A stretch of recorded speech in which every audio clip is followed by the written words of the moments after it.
Well, friends, welcome to the COGO Podcast. My name is R.W. Moody. I'm the next gen pastor here with COGO Ministries, and you're listening or watching, depending on what you're doing, to the COGO Podcast. And so don't forget, the purpose of this podcast is to move leaders here in Ohio to be challenged through some bite-sized conversations about ministry, leadership, and growth. And so we invite you over the next few moments just to take a listen, to step into your God call, and then also, most importantly, to be challenged right where you're at as we grow together here in this great state. Hey, today we are going to be talking with Bart Rendel. Bart was a guest at Launch 32, and so I thought it'd be a great opportunity to have him back on the podcast and just kind of talk a little bit about some of the things that were presented there, knowing that some of you who are listening or watching may not have been able to be in Auburn with us at County Line. So Bart, welcome so much to the podcast. Thank you. Thanks, RW. It's awesome to be here, and it was great to be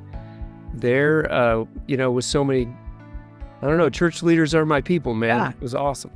Well, it was great to hear from your wisdom and Vince's wisdom, and I've been in circles before where intentional churches presented, so it's kind of cool to hear some old stuff, but also some new presentation too. Yeah.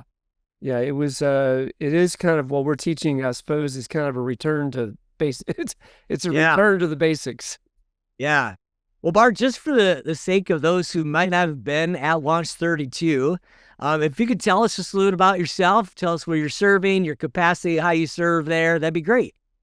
Yeah, for sure. My name is Bart Rendel, like RW already said, and I am originally from Kentucky. I'm a pastor's kid. I say that because, probably a little bit important to know how much I love the church, and my folks taught me to love the church.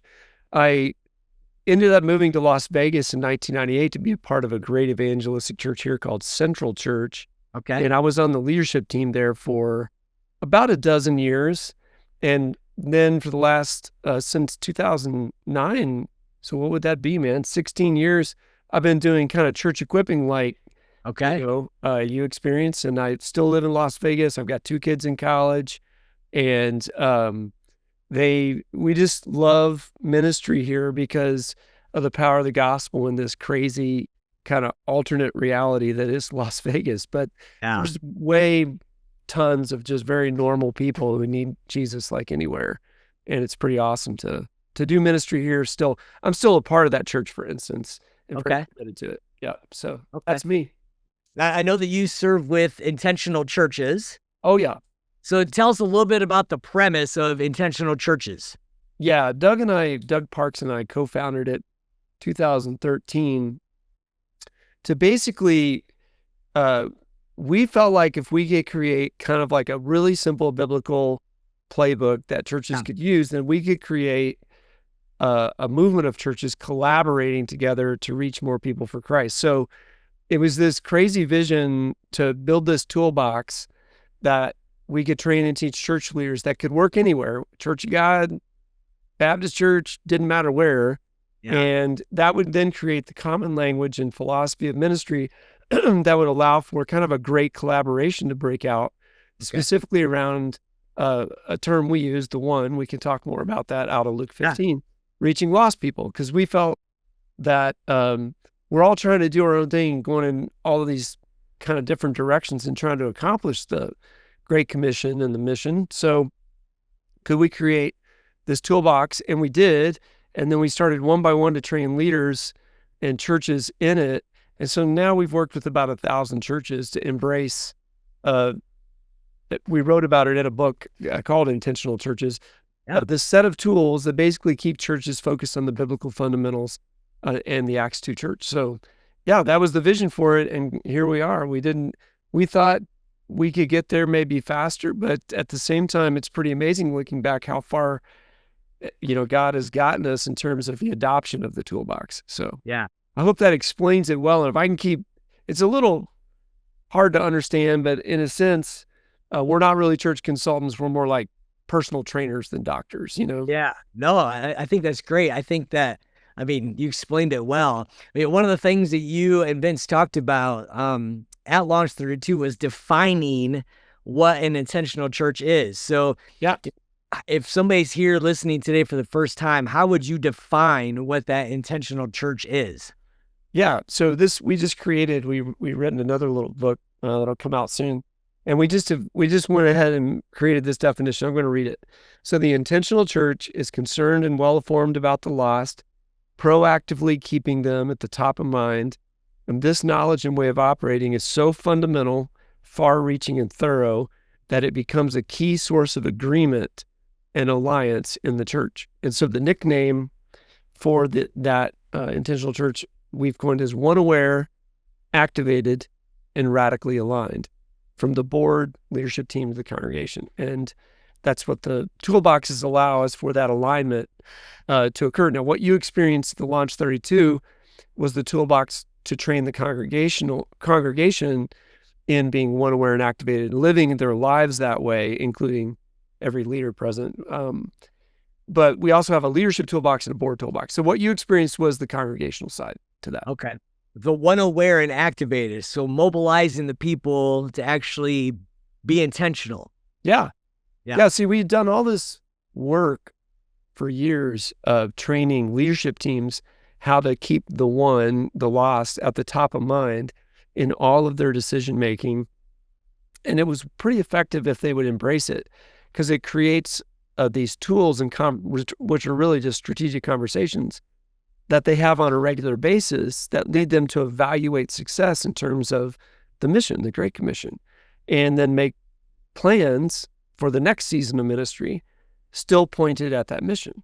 And that was going well, but then we would have congregations and people. So leadership team is focused that way, but now the congregation needs to live their lives focused similarly, because a leadership team can only get the mission so far down the road. It takes a whole church to accomplish the Great Commission. Yeah. So one of the things that I heard you guys talk about at Launch 32, which I've heard this term before. I don't know how long it's been around, as long as I've lived, I guess. But it was talking about this holy huddle and how as Christians, we're sometimes used to just kind of being in this comfortable place. But you guys were like, hey, we need to get out of that holy huddle. So if I'm a leader and am wanting to figure out how to motivate my people to get out of that holy huddle, to get rid of that mentality, how do we get people to see the people around them who need Jesus? I wish I had that simple answer. I think that here's what I think about that.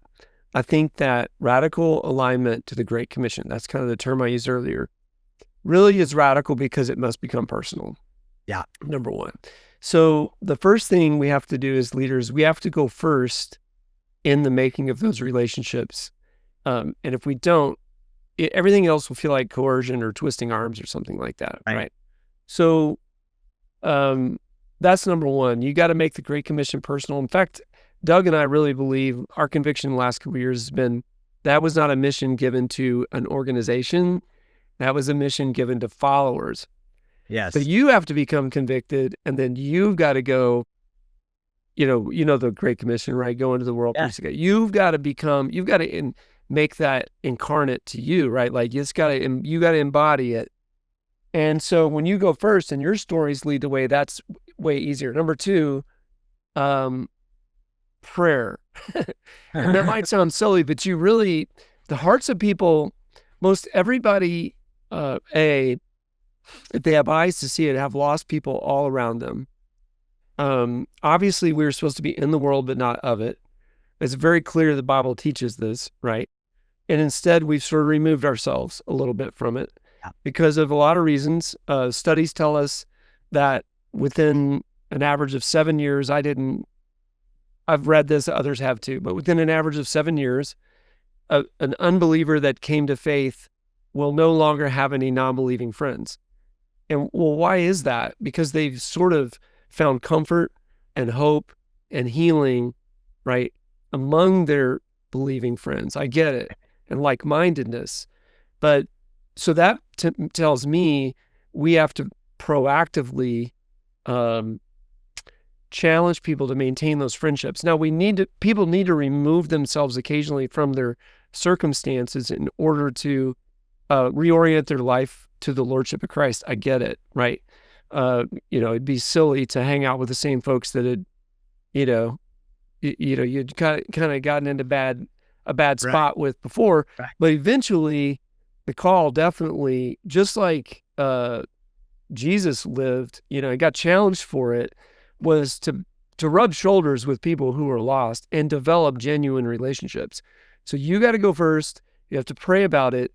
You have to challenge people. This really was what being a believer was all about. And lastly, most everybody has this relational circle around them, and I'll give you a good example. Like if you've got middle-aged or older folks in your congregation, they all want their grandkids to know the Lord. Right. Well, who's the friend that's going to lead those grandkids to Christ? It's going to probably be people that believe within their friendship circles. So how in the world could I say I'm going to live a removed from the world life, want my grandkid to be saved? Maybe it's not going to be my relationship. It's going to be another relationship because evangelism is dynamic. So it's inconsistent to think I can remove myself and expect someone else to do, some other believer to not remove themselves and be that friend to my grandkid. So it's really just a matter of perspective. I think that we have to teach it, go first, train people, and get into their heart, which is for everyone they know to know the Lord, especially their family and friends, right? I love, Bart, how you put the impetus on leaders first, because I think there's been a lot of times in church history where leaders have stood up and have said, hey, we should do this. We should do it this way, but it hasn't been practiced out through their life. And so there are people like, well, if you're not going to do it, why should I? That's right. And so I love that part of intentional churches, of the push of, hey, leaders, you have to be intentional.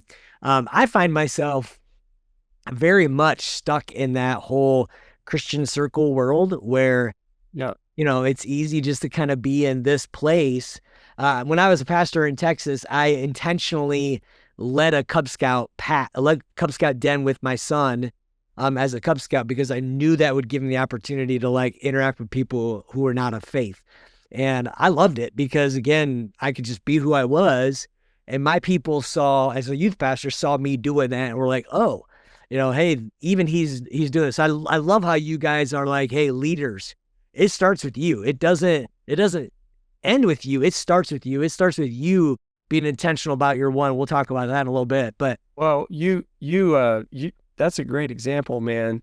And I love that, because we're not that story, because I think what Vince and I are finding, and the team at IC, when it comes to this personal mobilization, is it's really just simple, but we've gotten away from it. So, and sometimes it's as simple as literally proactively starting with that, how am I going to build a relationship? And if you've removed yourself, it's going to be very hard. Yeah. So literally signing up for the gym membership, this might be a matter of prayer for some people too. Like, where is it, God, that I can expand my circle? Yeah. Is it at the ball field?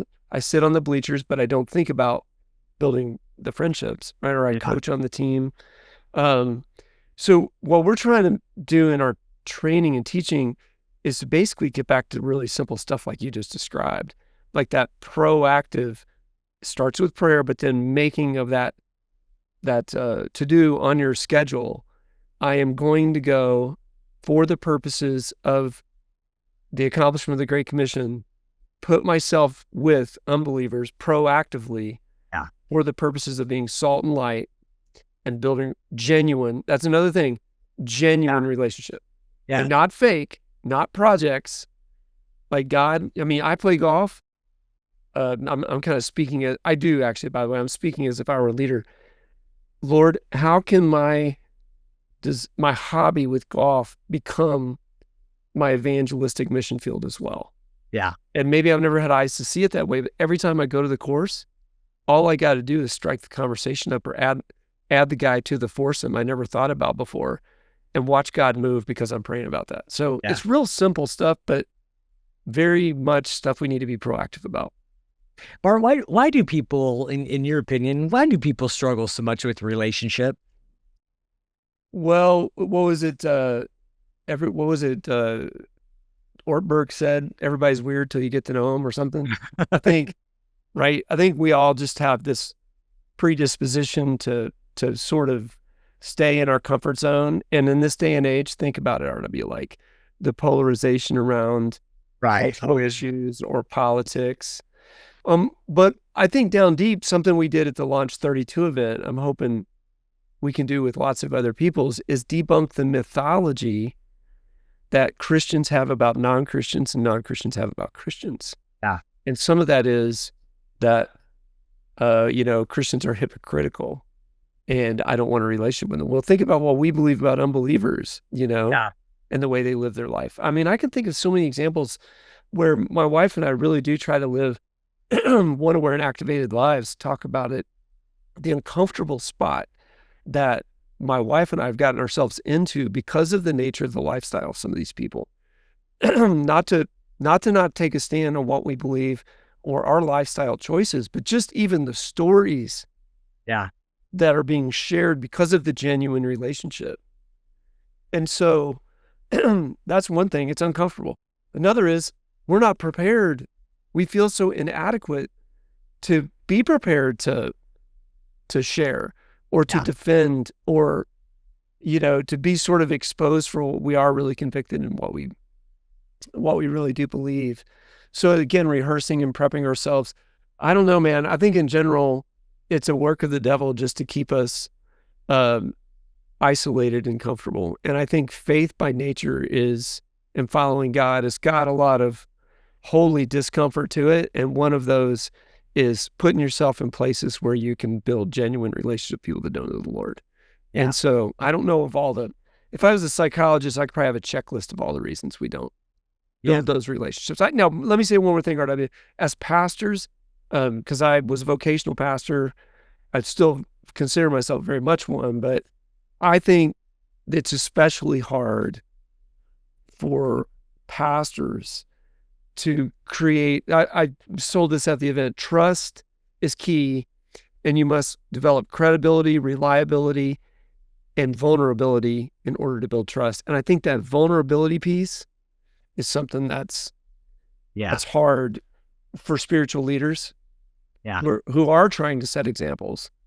And we just are fearful that if we are vulnerable in those places of real struggle, that's going to actually create a barrier to reaching people. And so we isolate ourselves. And I think that's a real problem in the pastorate in general, is isolation. I agree. You mentioned, Bart, the value of stories and listening to people's stories, as you're building a relationship with them. And you guys at Launch 32, I remember you talking about salvation story, your faith story, but more than that, you even talked about your situational stories. Oh, yeah. Talk about the difference with that in those two, and why those stories are so important.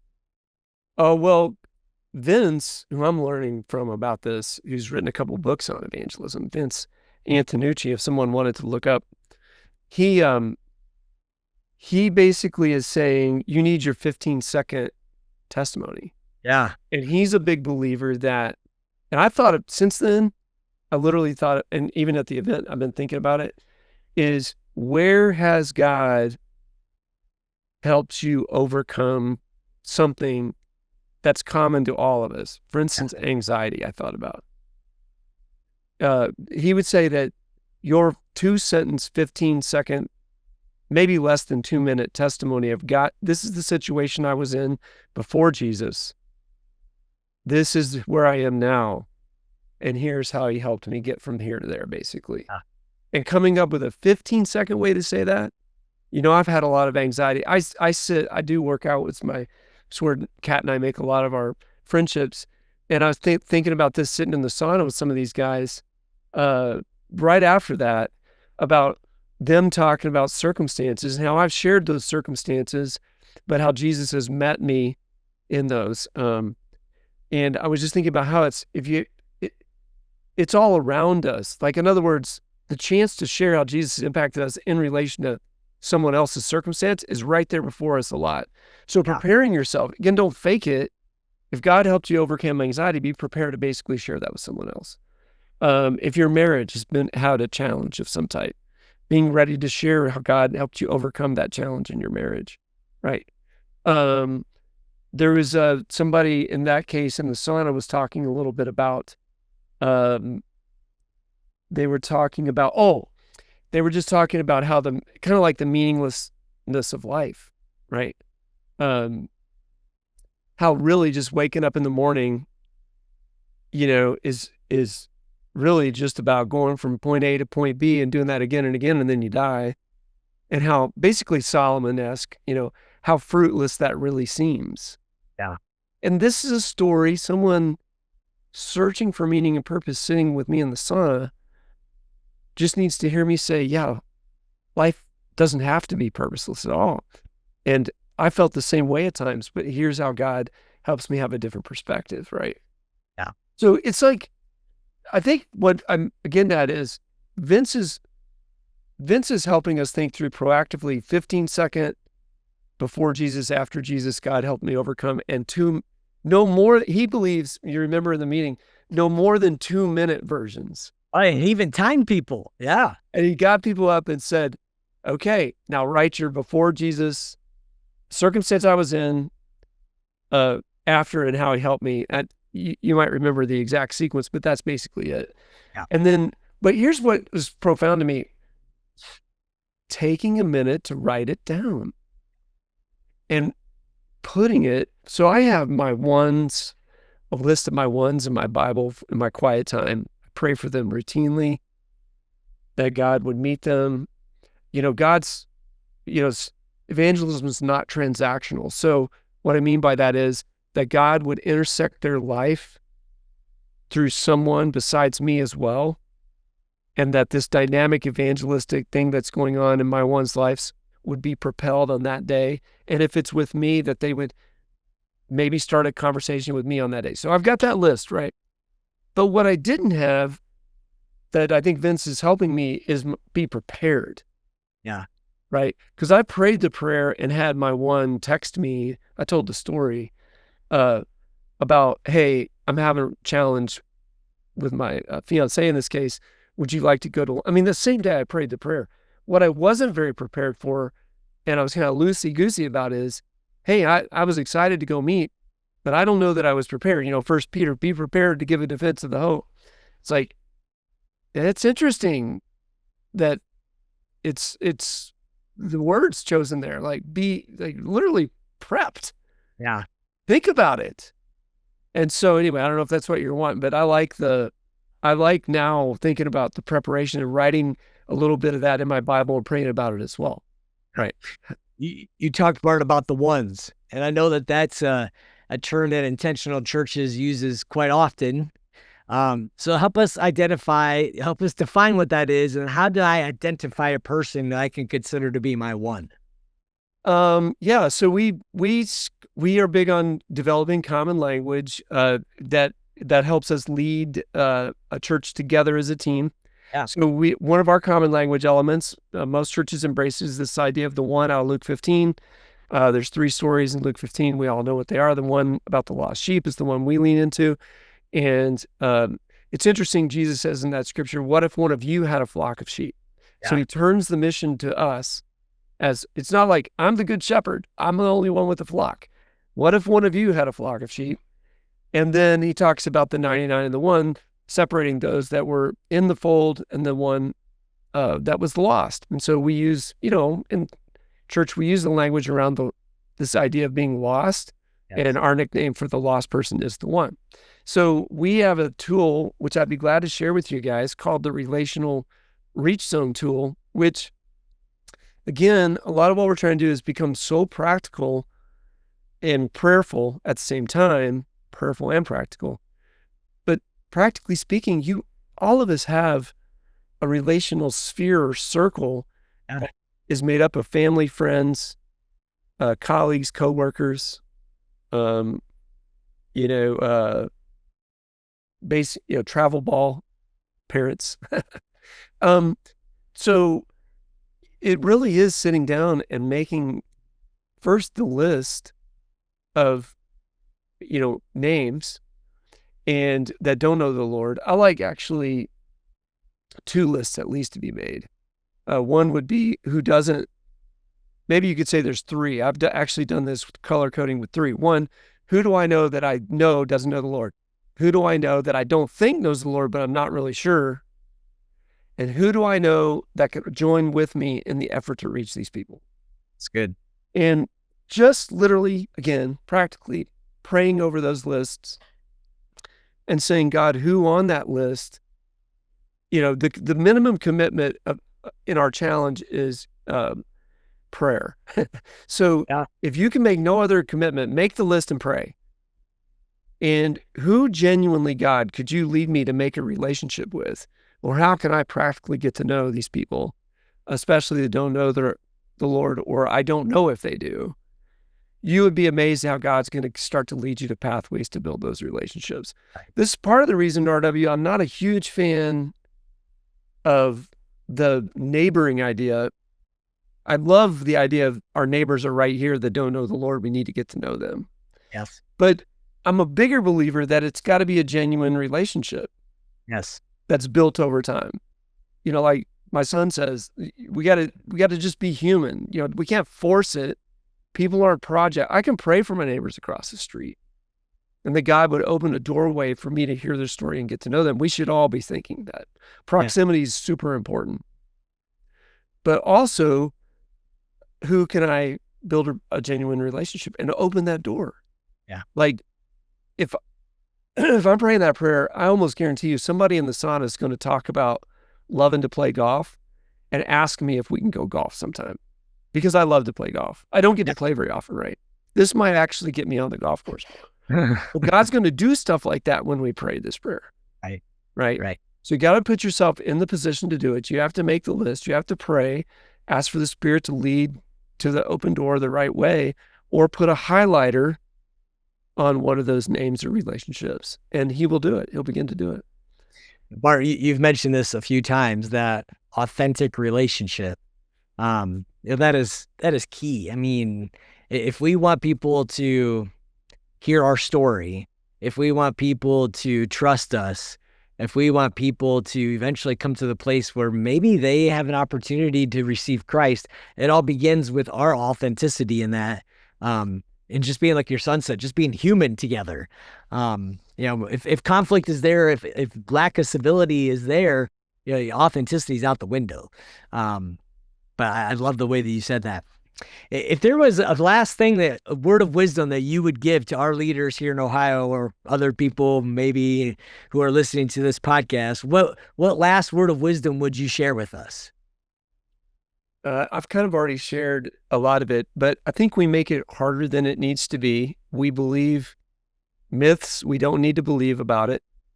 For whatever reason, when it comes to evangelism and lost people, we don't make it a matter of prayer. We're not proactive. And I wrote this note down because I saw that question. Here's the deal, RW, is we were all meant to be on mission with Jesus. The mission was personal. The mission is universal. That's the thing. It's not, so churches in Ohio have the same mission as a church in Uganda. Yes. It was universal. And I believe the Savior gives us a picture of the personal nature of it, right? Yeah. Both with the disciples. Can you believe with the backgrounds of those guys who he recruited, one of them being a tax collector, the kinds of things they thought about each other, the conflicts.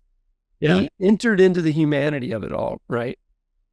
He didn't make it harder than it was. He made it super relational. He took time, and the mission is not only universal, it's very personal. And so whatever you can do to, God, show me how to make the Great Commission more personal. I just can't tell you recently how convicted I've been about when I looked back at the Gospels in the New Testament and I watched what was happening. It was people who literally took the Savior at his command.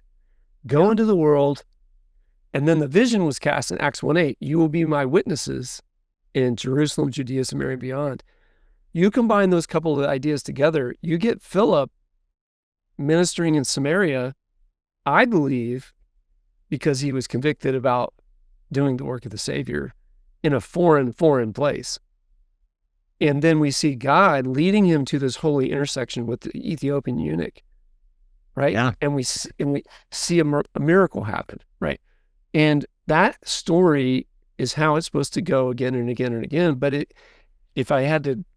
goes all the way back to you praying for conviction from the Lord and insight too, about how I can live out the Great Commission on a daily basis, because the mission is the same everywhere.